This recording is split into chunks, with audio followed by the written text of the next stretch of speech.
بسم اللہ الرحمن الرحیم۔ آج کا پرچہ شرح عقائد 1433 ہجری۔ سوال نمبر 1۔ یہ سوال نمبر 1 1435 ہجری کے سوال میں گزر چکا ہے مکمل۔ سوال نمبر 2۔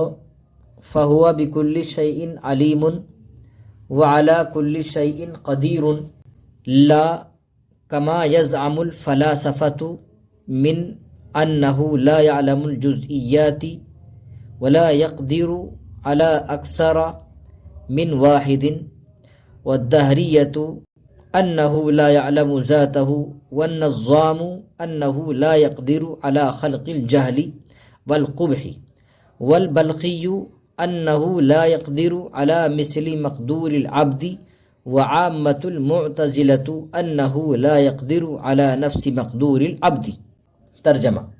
پس وہ ہر چیز کا جاننے والا اور ہر چیز پر قدرت والا ہے، لا ایسا نہیں ہے جیسا کہ فلاسفہ گمان کرتے ہیں، من یعنی انہ لا یعلم الجزئیات کہ وہ جزئیات کو نہیں جانتا ہے، ولا یقدر علی اکثر من واحد اور ایک سے زائد پر قدرت نہیں رکھتا، والدہریۃ اور جیسا کہ دہریہ گمان کرتے ہیں، انہو کہ وہ اپنی ذات کو نہیں جانتا، اور جیسا کہ نظام معتزلی گمان کرتے ہیں کہ وہ جہل اور قبح کے پیدا کرنے پر قدرت نہیں رکھتا، اور جیسا کہ بلخی گمان کرتے ہیں کہ وہ بندے کے مقدور کی طرح مقدور کے مثل پر قادر نہیں ہے، یعنی بندوں کی طرح کام کرنے پر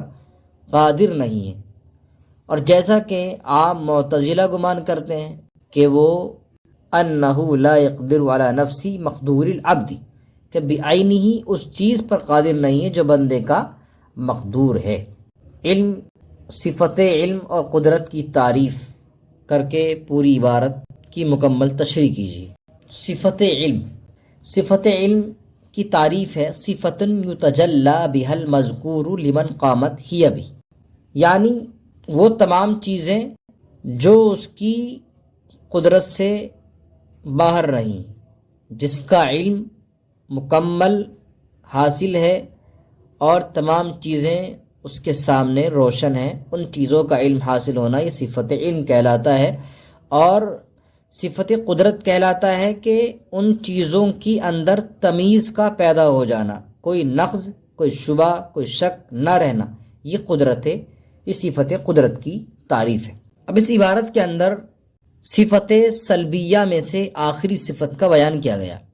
وہ بیان یہ ہے کہ اللہ کے علم اور قدرت سے کوئی چیز باہر نہیں، اللہ تعالیٰ ہر چیز پر قدرت رکھنے والا ہے اور ہر چیز کو جاننے والا ہے، یعنی ایسا نہیں ہے کہ اللہ بعض چیزوں کو جانتا ہو اور بعض کو نہ جانتا ہو، یا بعض چیزوں پر قدرت رکھتا ہو بعض پر قدرت نہ رکھتا ہو۔ کیوں؟ اس لیے کہ جن بعض چیزوں کو نہیں جانتے ہیں تو ان سے جاہل کہلائیں گے، یا یہ کہہ لیجئے کہ جن بعض چیزوں پر قدرت حاصل نہیں ہے ان سے عاجز کہلائیں گے، اور یہ جاہل ہونا، عاجز ہونا یہ نقص ہے، اور اللہ تعالیٰ تمام نقائص اور عیبوں سے پاک ہے۔ اسی طرح بعض چیزوں کو جاننا، بعض کو نہ جاننا، بعض پر قدرت ہونا، بعض پر قدرت نہ ہونا، یہ اس تخصیص کے لیے کسی مخصص یا مرجح کی ضرورت پیش آئے گی، اور یہاں پر ضرورت پیش آنا ہی مخصص اور مرجح کا محتاج ہونا ہے، اور یہ واجب الوجود کے منافی ہے، اس لیے کہ اس صورت میں اللہ کا غیر کی قدرت کے تحت میں داخل ہونا لازم آتا ہے۔ تو ان نصوص سے پتہ چلتا ہے کہ اللہ کا علم تمام چیزوں کو گھیرے ہوئے اور اس کی قدرت تمام چیزوں پر حاوی، جیسے کہ عبارت کے اندر کہا گیا فَهُوَ بِكُلِّ شَيْءٍ عَلِيمٌ وَعَلَى كُلِّ شَيْءٍ قَدِيرٌ۔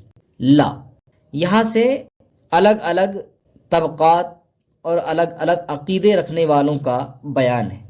سب سے پہلا فلاسفہ، ان کا کہنا یہ ہے کہ اللہ تعالیٰ جزئیات مادیہ کو نہیں جانتے، لا علم الجزئیات، جزئیات کو نہیں جانتے، کیونکہ جزئیات میں تغیرات ہوتے رہتے ہیں، حالانکہ اللہ تعالیٰ تمام تغیرات سے پاک ہے، یہ ان کا کہنا ہے۔ ان کا جواب اہل السنہ کی طرف سے یہ کہلایا جائے گا کہ یہ تغیر نسبت اور تعلق میں ہے، اور تعلقات کا تغیر یہ نہ ذات کے اندر تغیر کو مستلزم ہے اور نہ صفات کے اندر۔ اسی طرح ان کا یہ کہنا کہ اللہ تعالیٰ کو ایک سے زیادہ چیز پر قدرت حاصل نہیں ہے، کیونکہ ان کے یہاں قاعدہ ہے کہ ایک چیز سے ایک ہی چیز صادر ہو سکتی ہے، تو اس کا بھی جواب یہ دیا جائے گا کہ یہ قاعدہ تسلیم نہیں ہے، کیونکہ عقل اول سے فلاسفہ مختلف جہتوں سے مختلف چیزوں کو صادر مانتے ہیں۔ جب مخلوق یعنی عقل اول سے مختلف چیزیں صادر ہو سکتی ہیں تو کیا خالق سے مختلف چیزیں صادر نہیں ہو سکتی؟ بلکہ وہ تو ہر چیز پر قادر ہے، تو اس لیے ان کا یہ قاعدہ درست نہیں ہے۔ اسی طرح دہریہ کا کہنا ہے کہ اللہ اپنی ذات کو نہیں جانتے، کیونکہ عالم اور معلوم کے درمیان مغایرت ہوتی ہے۔ اگر اللہ اپنی ذات جانے تو اللہ عالم اور ذات معلوم، اس صورت میں عالم اور معلوم کے درمیان مغایرت نہیں رہی بلکہ اتحاد ہو گیا۔ تو اس کا جواب یہ ہے کہ مغایرت کی دو قسمیں، حقیقی اور اعتباری۔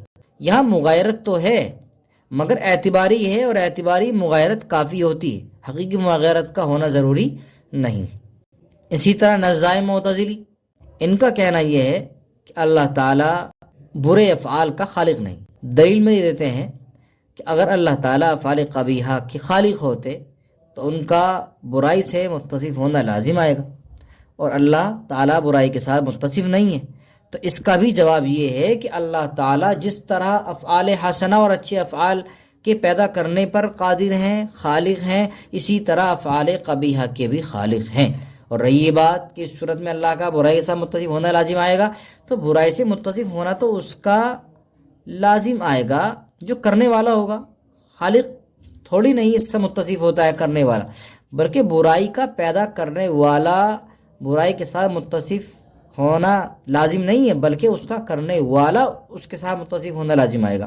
اور جو بلخی ہیں، جو کعبی کے نام سے مشہور ہیں، ان کا عقیدہ یہ ہے کہ اللہ تعالیٰ بندوں کی طرح کام کرنے پر قادر نہیں، علی مصری مقدور العبدی، بندوں کی طرح کام کرنے پر قادر نہیں ہے، اس لیے کہ وہ ہر چیز پر قدرت رکھتے ہیں اور وہ کوئی کام ایسا نہیں کرتے جو ان کی یعنی اللہ تعالیٰ بندوں کی طرح کام کرنے پر قادر نہیں۔ تو اس کا جواب یہ دیا جائے گا کہ دیکھیے اللہ تعالیٰ قادر ہیں کیونکہ وہ ہر ایک چیز پر قدرت رکھتے ہیں، اور وہ کوئی کام ایسا نہیں کرتے ہیں جو ان کی شایان شان نہیں ہے، یعنی اب بندوں کی شایان شان نہیں ہوتا ہے، بلکہ وہ جو بھی کرتے ہیں تو اپنی شایان شان ضرور ہوتا ہے، اللہ کی شایان شان ہوتا ہے، بندوں کی شایان شان نہیں ہوتا ہے۔ اسی طرح عام معتزلہ کا جو عقیدہ ہے وہ یہ ہے کہ اللہ تعالیٰ بندوں کے افعال اختیاریہ کے خالق نہیں ہے، جو بندے کے خود افعال اختیاریہ بلکہ ان کے خالق تو خود بندے ہیں، کیونکہ یہ افعال بندے خود کرتے ہیں۔ تو ان کی دلیل یہ ہے کہ اگر بندوں کے افعال اختیاریہ کا خالق اللہ تعالیٰ کو مانے تو ان افعال کے دو خالق ہو جائیں گے، ایک اللہ تعالیٰ، دوسرے خود بندے، اور ایک مخلوق کے دو خالق نہیں ہو سکتے۔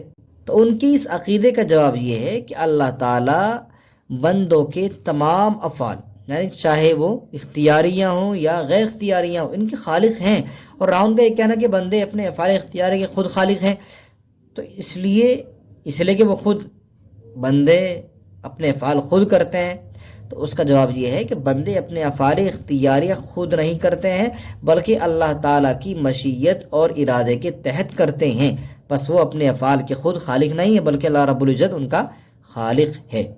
واللہ اعلم۔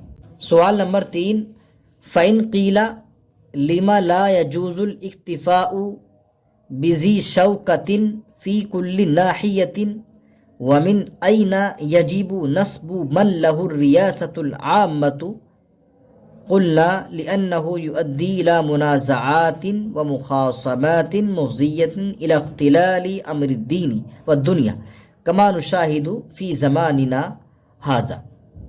ترجمہ: پس اگر کہا جائے کہ ہر علاقے میں بذی شوکتن فی کل ناحیتن، ہر علاقے میں بذی شوکتن کسی شوکت اور طاقت والے شخص کو کافی سمجھ لینا کیوں جائز نہیں ہے؟ لما لا یجوز الاکتفاء، کافی سمجھ لینا شان و شوکت والے کو ہر علاقے میں کیوں جائز نہیں ہے؟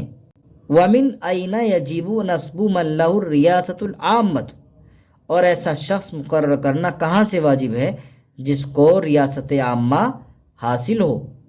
قلنا، ہم جواب دیں گے، لِأَنَّهُ يُؤَدِّي، اس لیے کہ وہ ایسے منازعات یعنی باہمی جھگڑوں کا ذریعہ بنے گا، ومخاصمات، اور یؤدی لا منازعات و مخاصمات، وہ ایسے باہمی جھگڑوں کا ذریعہ بنے گا، مفضیۃ الی اختلال امر الدین والدنیا، جو دین اور دنیا کا کام بگڑ جانے کا سبب ہوں گے، جیسا کہ نشاہد فی زماننا ھذا، ہم اپنے اس زمانے میں مشاہدہ کر رہے ہیں۔ اعتراض و جواب کی واضح تشریح کیجیے۔ اس اعتراض اور جواب کی مکمل تشریح 1436 ہجری کے تیسرے سوال میں نمبر 2 جز نمبر 2 کے اندر گزر چکی ہے۔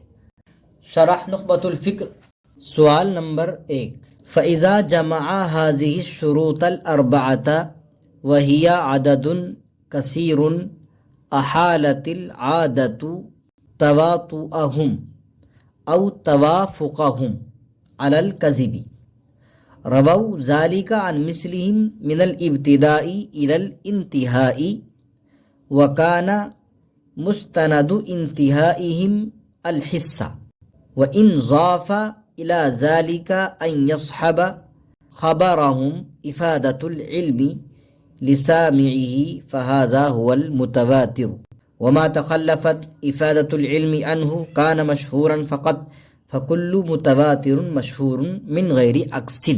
ترجمہ، پس جب خبر ان چاروں شرطوں کو جمع کرے، اور وہ شرطیں یہ ہیں: عدد کثیر ہونا، جن کے کذب اور جھوٹا ہونے پر اتفاق کو عادت محال قرار دے، جس کے کذب پر اتفاق کو متفق ہونے کو عادت محال قرار دے۔ رووا ذالک عن مثلہم، اس کو ابتدا سے لے کر انتہا تک اپنے مثل رواة سے بیان کرے۔ وکانا مستند انتہائی من حصہ، اور ان کا مدار کسی حصی چیز پر ہوا، ہو۔ وَإِنْ ضَافَ إِلَى ذَلِكَ، اور ان چاروں کے ساتھ ساتھ سامع کے لیے افادۃ العلم، ان کی خبر کا مفید یقین ہونا صحیح ہو جائے، ساتھ ہو جائے، فَهَذَا هُوَ الْمُتَوَاتِرُ، تو یہی خبر متواتر ہے۔ وَمَا تَخَلَّفَتْ إِفَادَةُ الْعِلْمِ عَنْهُ، اور جو خبر مفید یعنی یقین ہونے سے قاصر ہو، کان مشہور فقط، تو وہ صرف مشہور ہے۔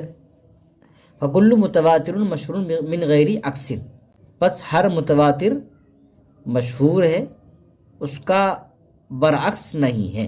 مطلب لکھتے ہوئے شروط اربعہ کی تعیین کیجیے اور بتائیے کہ متواتر اور مشہور میں کون سی نسبت ہے۔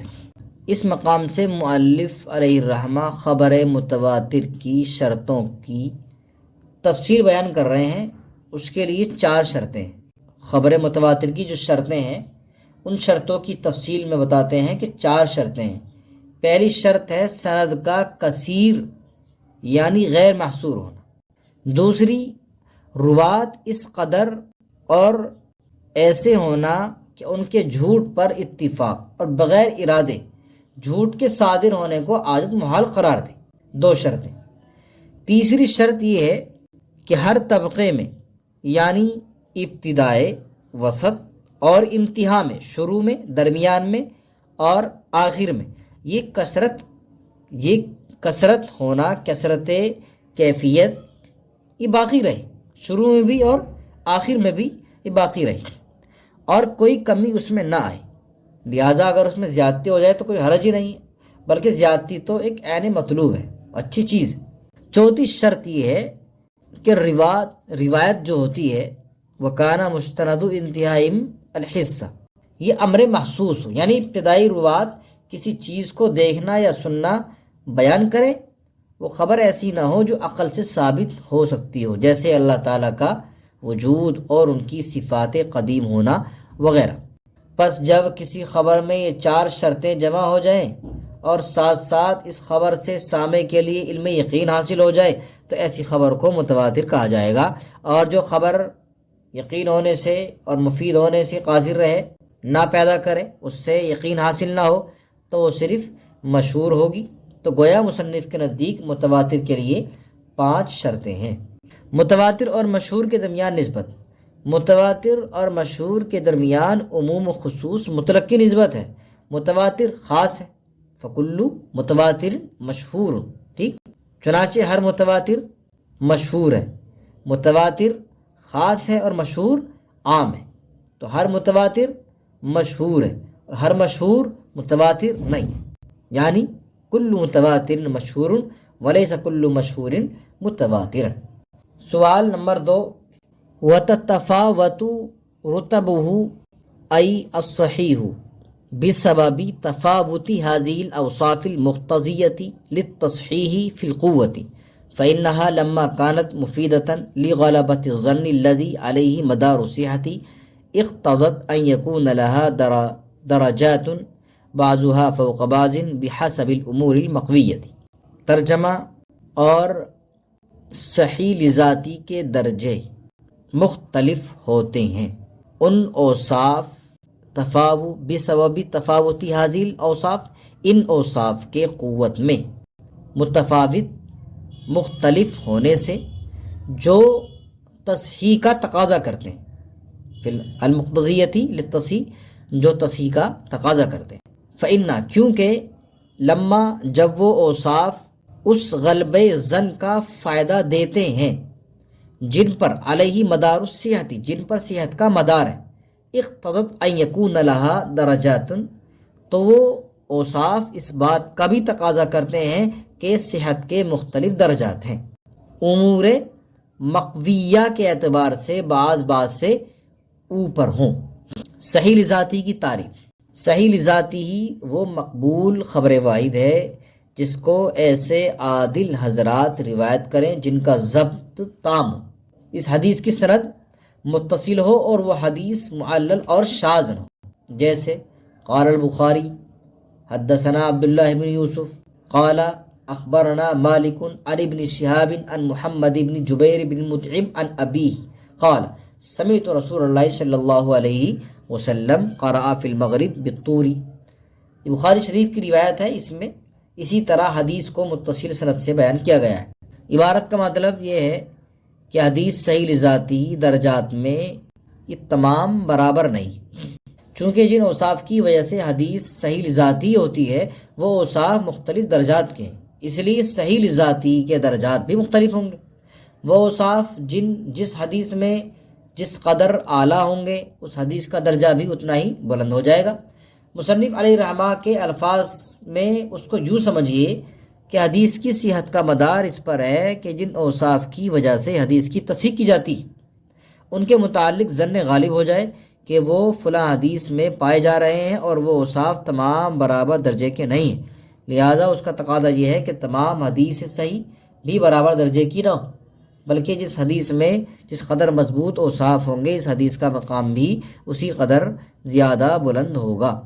تبھی تو کہا کہ اقتضت ان یکون لها درجات بعضها فوق بعض بحسب الامور المقویۃ، یعنی امور مقویہ کے حساب سے۔ حاصل اوصاف کی تعین، حاصل اوصاف سے مراد عدالت اور تمامیت، یعنی عدالت کا ہونا اور ضبط کا مکمل ہونا، اور وہ تمام صفات جو صحیح ذاتی میں معتبر ہیں۔ سوال نمبر 3، ومتى توبع السيء الحفظ بمعتبر كأن يكون فوقه أو مثله لا دونه، وكذا المختلط الذي لا يتميز، والمستور والإسناد المرسل، وكذا المدلس إذا لم يعرف المحذوف منه صار حديثهم حسنا لذاته، حسنا لا لذاته، بل وصفه بذلك باعتبار المجموع من المتابع والمتابع۔ ترجمہ، اور جب موافقت کی جائے صحیح الحفظ خراب یادداشت اور جب موافقت کی جائے خراب یادداشت اور راوی کی کسی معتبر راوی کے ذریعے، مثلا یوں کہا جائے کہ کأن یکون فوقہ او مثلہ، کہ اس کے اوپر کے درجے کا ہو یا برابر کا ہو، فوقہ ہو، اور اسی خراب یادداشت کی طرح وَكَذَا الْمُخْتَلِطُ الَّذِي، اسی طرح یعنی خراب یادداشت کی طرح وہ مختلط بھی ہے جس کی اختلاط سے پہلے اور بعد کی حدیثیں ممتاز نہ ہو، اور اسی طرح مستور الحال اور وہ سند جس میں ارسال ہو، اور اسی طرح حدیث مدلس اذا لم یعرف، جبکہ اس کے محذوف کا علم نہ ہو۔ ان حضرات کی حدیث حسن ہو جاتی ہیں، حسن لذاتی نہیں ہوتی ہیں، بلکہ اس کو حسن کے ساتھ متصف کرنا یہ متابع اور متابع کے مجموعے کے اعتبار سے ہے۔ عبارت کی ایسی تشریح کیجیے کہ حسن لغیرہ کی تعریف اور اس کی مذکورہ قسمیں الگ الگ ہو جائیں۔ یہاں سے مؤلف علیہ الرحمہ سوء حفظ، اسی طرح مختلف، مستور، مرسل وغیرہ کے معتبر متابع مل جانے کا حکم بیان کر رہے ہیں۔ حسن لغیرہ وہ حدیث ہے جس میں حسن ذاتی نہ ہو، یعنی وہ خود بخود تو حسن نہ ہو کیونکہ اس کے راوی میں یا اسناد حدیث میں کوئی معمولی خرابی پائی جاتی، مگر کچھ ایسی خارجی تائیدات مل گئی ہیں جن کی وجہ سے اس نقصان کی تلافی ہو گئی ہے، اس لیے اس مجموعے متابع اور متابع کی وجہ سے حسن قرار دیا جاتا ہے۔ اس کو حسن لغیرہ کہتے ہیں۔ حسن لغیرہ کی 4 صورتیں ہیں، 4 حدیثیں جن میں معمولی خرابی ہو جاتی ہیں، متابعت کی وجہ سے حسن لغیرہ بن جاتی ہے۔ نمبر 1، وہ حدیث جس کے کسی راوی کی یادداشت خراب ہے، جب اس کا کوئی معتبر متابع مل جائے تو وہ حسن لغیرہ بن جاتی۔ نمبر 2، وہ حدیث کا کوئی راوی مستور یعنی مجہول الحال ہے، جب اس کا کوئی معتبر متابع مل جائے تو وہ بھی حسن لغیرہ بن جائے گی۔ اسی طرح وہ حدیث جس کی اسناد مرسل ہے، جب اس کا کوئی معتبر متابع مل جائے تو وہ بھی حسن لغیرہ بن جائے گی۔ نمبر 4، چوتھی صورت وہ حدیث ہے جس کی اسناد میں تدلیس کی گئی اور وہ معذوف راوی کا پتہ نہیں چل رہا ہے، جب اس کا کوئی معتبر متابع مل جائے گا تو وہ بھی حسن لغیرہ بن جائے گی، جس کو مؤلف علیہ الرحمہ نے اس کے اندر بیان کر دیا گیا ہے۔